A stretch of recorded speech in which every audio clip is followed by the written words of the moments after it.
Abigail was the kind of girl who carried quiet strength in her eyes. She came from Missouri, a small town nestled in the heart of the country, where life moved slowly and dreams often felt too big. Her father was a primary school teacher who loved books more than money, and her mother sold vegetables at the local market, waking up before the sun every morning just to make ends meet. They didn't have much, but they gave Abigail all they could: love, values, and a belief that education was her ticket to a better life. So when she got into one of the most prestigious universities in the country, it felt like a miracle. But the university was a different world. One filled with students whose families seemed to have everything. Her course mates flaunted their latest iPhone, wore expensive and trending clothes, casually threw money around like paper, and never worried about how they would eat the next day. Everyone seems rich, or rather living a fake life. But for Abigail, the reality was different. Her phone was cracked, her shoes were worn, and her clothes, though clean, were old. When her friends, the well-to-do girls in her department, talked about their weekend getaways, the latest shopping sprees, and the fancy dinners they went to, Abigail couldn't help but feel out of place. Yet, she smiled through it all, pretending that everything was fine, that the constant financial stress didn't keep her up at night. She had a scholarship, yes, but it barely covered the basics: tuition, books, food. Anything beyond that was a stretch, and her parents could only send her small amounts of money when they could manage it. Her friends, Miriam and Chioma, often invited her to hang out, to join them for dinners and fun outings. But every time Abigail looked at her empty wallet, the smile would falter. "I'll stay in this weekend," she would say, pretending it didn't bother her. "Oh, come on, Abigail," Miriam would say, her expensive perfume filling the air as she laughed. "You never come with us. It's just a small treat. You deserve a break too." Abigail hated the pity in Miriam's voice, but she never showed it. Instead, she would nod, smile, and make some excuse. Deep down, the rejection stung. She loved her friends, but their words seemed so far removed from hers. "Babe, why you dey dull now? You know they ever get money," Chioma said one day, flipping her Brazilian weave. "I get test tomorrow," Abigail mumbled. "Test no go kill you, abeg. You two dey manage. One guy go just carry you and rebrand your life." They laughed. She didn't. She wasn't ugly. She knew that. But poverty could wrap itself around beauty and strangle the light out of it. Most times, she stayed back in her room with a bowl of Gary and groundnuts, scrolling through fashion pages and whispering to God. It was another Friday evening, and Abigail found herself once again sitting in her small dorm room, alone. Her friends had called earlier to invite her out to a new club opening in the city, but of course, she couldn't afford the cover charge. Instead, she watched her favorite series, hoping to lose herself in someone else's world for a while. Just as she was about to settle in for the night, her phone buzzed. It was a message from Miriam: "You should be here. It's amazing, Abigail. You do love it." Abigail rolled her eyes and set the phone down. But just as she sighed, her door opened. It was her roommate, Helen, entering with a big grin on her face. Helen was the complete opposite of Abigail, outgoing, confident, and full of energy. She was always dressed to impress and didn't seem to have a care in the world. "Abigail, you won't believe it," Helen exclaimed, dropping her bag on the bed. "I met someone today. He's a real catch. He's rich, fine as hell, and guess what? He wants to take us both out tomorrow night." Abigail looked up in surprise. "Really?" "Yeah," Helen continued, pulling out her phone to show a picture of a tall, handsome man with striking features. "His name's Obina. He owns a couple of businesses, has this crazy nice car, and he's been texting me all day. He wants to meet us for drinks." Abigail's heart skipped a beat. The man in the picture was everything she had ever dreamed of: charming, confident, and clearly wealthy. But there was something in her chest that held her back. "He looks amazing, Helen," Abigail said, trying to sound casual. "But I don't think I can afford to go. I mean, what if I can't keep up? What if I can't even order anything?" "Abigail, don't worry about that." Helen laughed. "This guy's not about money. He just wants to meet new people. You're coming with us. I'll even pay for your drink if you're worried." Abigail hesitated. Her mind raced. She didn't want to be left out again. She wanted to feel like she belonged, to be seen. Maybe this was her chance. "Okay," Abigail said finally, a small smile tugging at her lips. "I'll go." The next night, they met Obinna at an upscale lounge in Lekki. Abigail couldn't believe the lavishness of the place. The lights were soft, the music smooth, and everything about it screamed wealth. It was like stepping into a different world. Obinna was already there, sitting at a corner table, looking even more handsome in person. He stood up when he saw them, flashing a charming smile that made Abigail's heart race. "Abigail, right?" Obinna said smoothly, holding out his hand. "It's so nice to finally meet you." Abigail took his hand, her heart pounding. "It's nice to meet you too." They sat down, and for the first time in a long time, Abigail felt like she was on the same level as the people around her. Obinna was funny, engaging, and made her feel like she was important. He asked about her life, her dreams, her studies, everything. And for the first time, Abigail didn't feel like an outsider. As the night wore on, Obinna's attention never wavered. He made her feel special, like she mattered.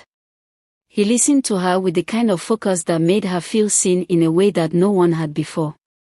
"You're different from the others, Abigail," Obinna said as the evening began to wind down. "You're real. I like that."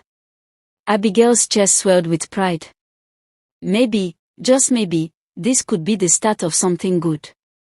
Maybe Obinna was the escape she had always dreamed of. In the weeks that followed, Abigail found herself spending more and more time with Obinna. At first, it was all new and exciting. They met at lavish restaurants, took weekend trips to the coast, and even attended private events where she was treated like royalty. For someone like Abigail, who had always felt like she didn't belong, it was like living in a dream.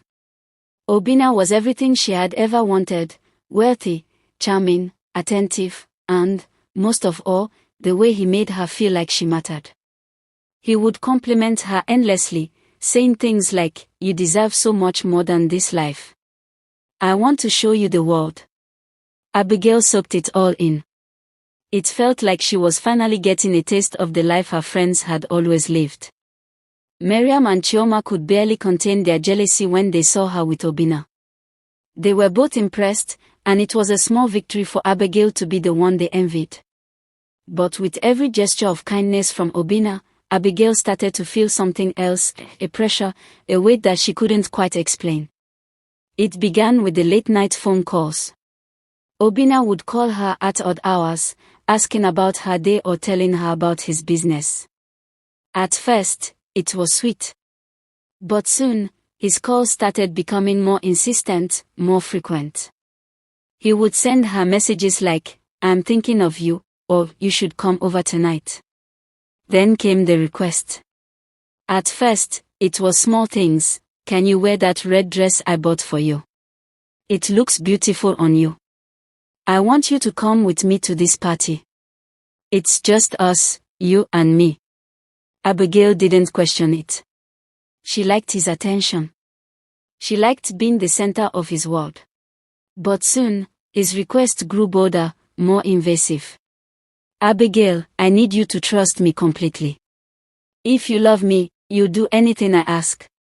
He would whisper things that made her uncomfortable at times, but she brushed it off, convincing herself that it was just part of being with someone as powerful as him. There were moments when she felt the pull of something darker, but Obinna's charm and confidence made her ignore the uneasy feeling in her gut.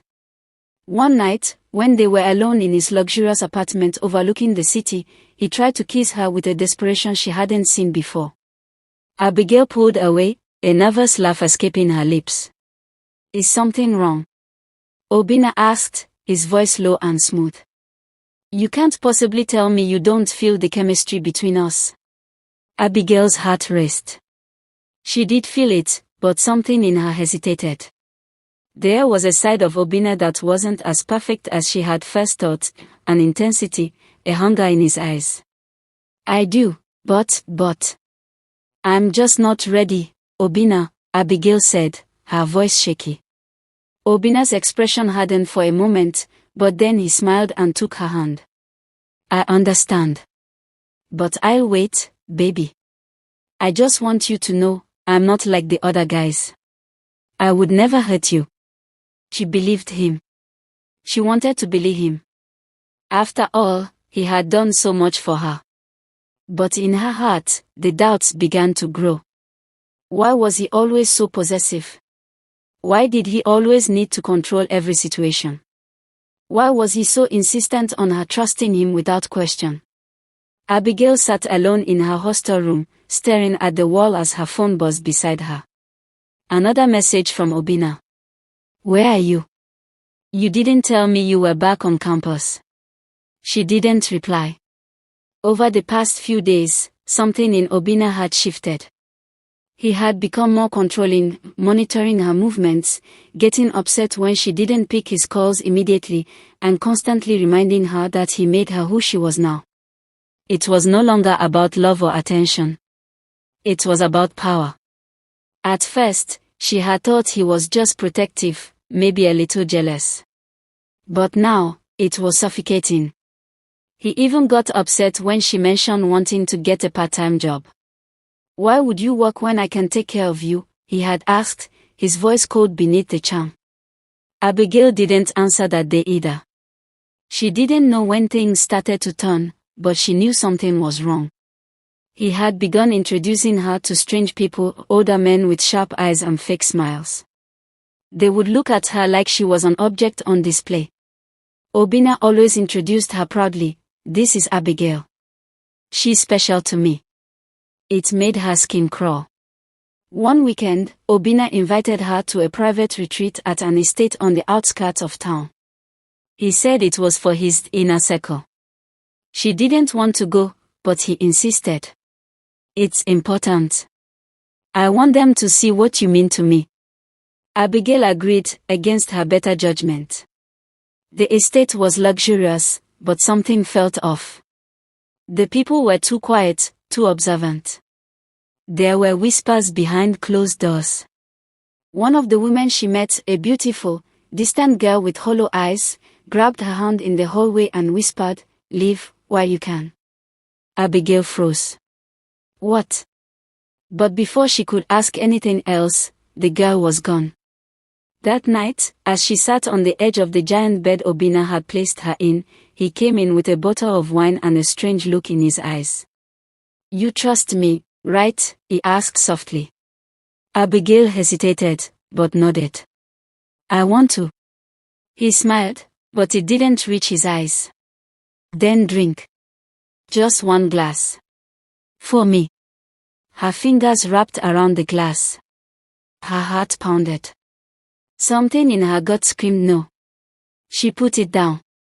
"I'm not drinking tonight," she said quietly. Obinna's face darkened. "Why are you acting like this?" "Because something doesn't feel right, Obim. This place. The people." He stared at her in silence, then suddenly smiled again.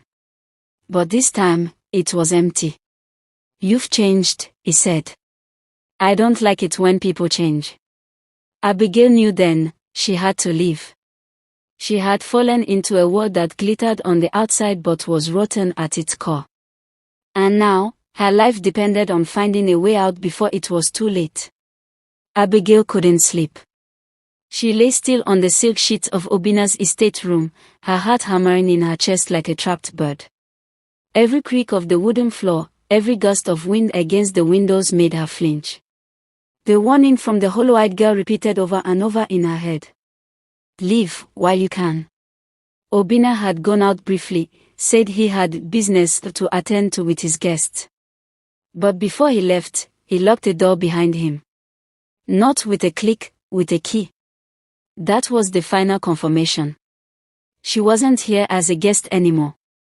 She was a possession. A prize. And maybe, something worse. Her eyes darted to the window. It was a 2-story drop. Not impossible, but terrifying. Abigail's breath trembled. You can't stay. You can't wait for morning. She had watched enough news, had enough whispered stories on campus about girls who got lost in the world of rich men and never returned the same. Her eyes scanned the room. No phone, Obina had taken it earlier for safety. No signal. Just her clothes, her fear, and a tiny part of her still burning with willpower. She pushed a chair to the window and opened it. The wind slapped her face, sharp and cold. Below was soft grass. She prayed it would cushion the fall. You can do this, Abigail, she whispered. With trembling hands, she climbed onto the chair and then to the ledge. She looked down. No guards in sight. Her chest tightened. Now. She jumped. The pain shot up her legs, but she beat down on her scream. Her ankle twisted, but not broken. She scrambled to her feet and limped toward the edge of the property. Every shadow looked like a person. Every rustle of trees felt like someone chasing her. By some miracle, she made it to the gates. They weren't locked. God, thank you. She stepped onto the main road, barefoot, shaken, and bruised.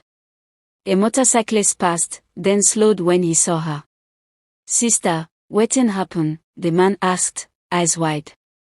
I need to leave, please.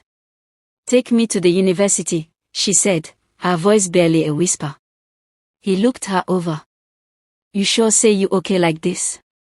Abigail nodded desperately. I'll pay you later. Please. Just drive. Without another word, he gestured for her to hop on. She held on to him like her life depended on it, because it did. As the estate faded behind her, so did the fantasy. The rich man. The designer clothes. The soft life her friends used to brag about. She wasn't sure how she'd explain what happened. She didn't even know if she could. But she was alive. And sometimes, surviving was the beginning of everything. Abigail didn't return to class for 2 weeks. She stayed with her aunt in a small, quiet part of town, far from campus, far from Obina, far from the noise. The woman didn't ask many questions, but her warm meals and quiet prayers said enough. Sometimes silence was the kindest language. Abigail stared out the window a lot. Some days she cried.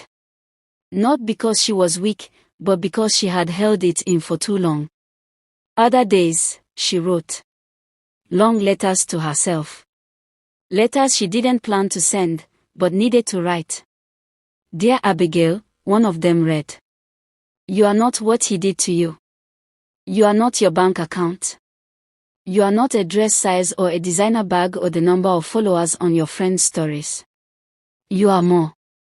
You have always been more. When she returned to school, the whispers followed. Did you hear what happened to Abigail? She deformed soft life, no ritual almost finish She's lucky she didn't run mad. Abigail didn't explain. Not to anyone. Not to Miriam. Not to Chioma. They both tried to pretend nothing happened when they saw her. Fake smiles, forced conversations. She didn't hate them. She just outgrew them. Instead, Abigail began spending more time with herself. She picked up extra tutoring jobs. It wasn't much, but it was honest. She found peace in small things, sunsets, old books, gospel music on Sundays. She even started going to therapy at the university clinic, something she never thought she'd do. One afternoon, she sat with her counselor, eyes clear, voice steady. I thought he loved me, she said. The woman nodded. We all want to be loved. But sometimes, what we call love is just a mirror for our own hunger. And some people use that hunger to feed their darkness. Abigail nodded. But I didn't die. He didn't win. No, the woman said, smiling gently. He didn't. Abigail started a blog soon after that.